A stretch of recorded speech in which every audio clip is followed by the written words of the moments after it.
Hi everyone, this is my week 14 video. I hope that everyone had a great holiday break and a happy Thanksgiving. I know that I did, and it was nice to have a little time off from my field placement and from the seminar to just spend some time with my family.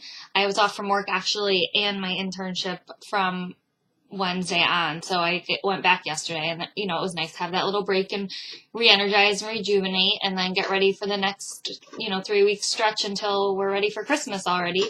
I'm at about over 200 hours now. I'm not exactly sure. I think like 215, 220. So I'm on a good pace. I just handed in my field evaluation for my supervisor to review, so I'm excited to get her feedback on that.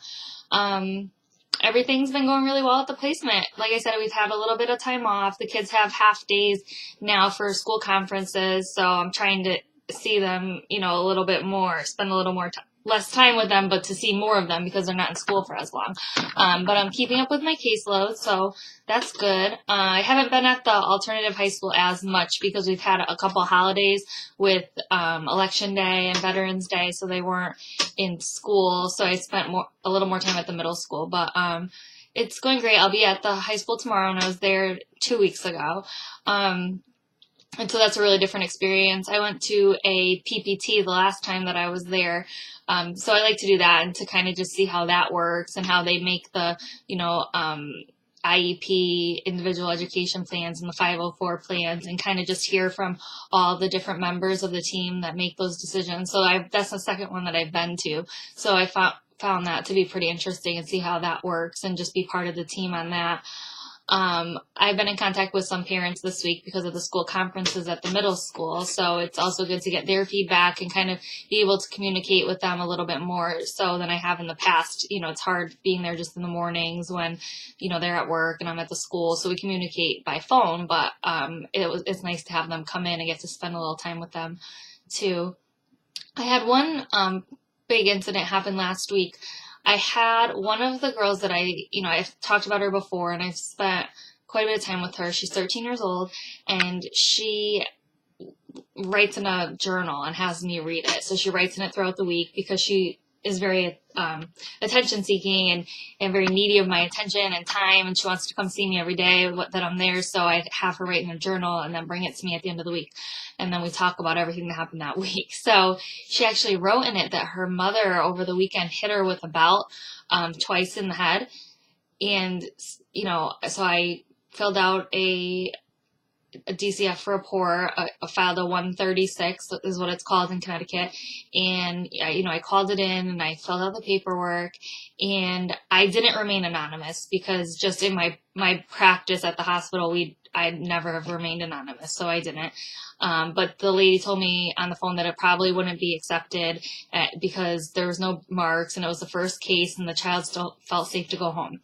So I didn't contact the mother. My supervisor said it wasn't necessary, and the child didn't really want me to, just in case nothing came of it. So the next day, of course, I get a phone call from the mother, and she was very upset and requested to come in for a meeting and very angry that I didn't call her first and give her a heads up, which, in hindsight, I wondered if maybe I should have. I've never done so in the past, just professionally. I've filed like 2 or 3 in the past. It's never been about the parent though, so maybe that's why it was a little bit different. When I filed, the parents were always aware, and it was usually about another perpetrator that was responsible for the abuse or the neglect. So maybe in hindsight, I should have given her a heads up, but I didn't. I think I felt uncomfortable, and I didn't want her to get angry with the daughter if the state wasn't going to investigate it anyways, which the lady told me on the phone that they probably wouldn't accept the case. So the mother ended up coming in, and it was fine. And she was fine, and she understood that, unfortunately it was the law and that's what we have to do. So, that we're mandated. But I guess I'm just kind of looking for a little feedback. If anyone else in the class has ever ran into a situation like this, whether or not, you think I should have probably given her a heads up and let her know what was going on, because DCF did end up going out to the house that day. And checked out everything, and everything was fine. And, they said they weren't going to pursue anything. And the mom told me, of course, that DCF even told her it was a stupid case. So she made sure to, remind me of that. But, I was trying to be as validating as possible and, apologize that I didn't give her a heads up. And I explained that I didn't think that it was going to be pursued, and that, that we just have to do what we have to do and to make sure everyone's safe, and that we're mandated by law. All that. So just wondering, it ended up being fine. She was fine when she came in. We made up a plan. We talked with the daughter present.